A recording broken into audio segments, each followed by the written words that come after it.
4. Pregubio se ili ošao dalje? Nemoj zezat. Pa jel neće doći? Mladost, ludost.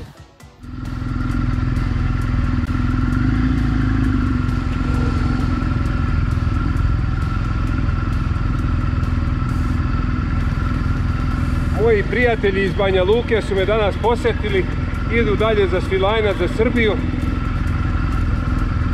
Ulepšali su mi dan.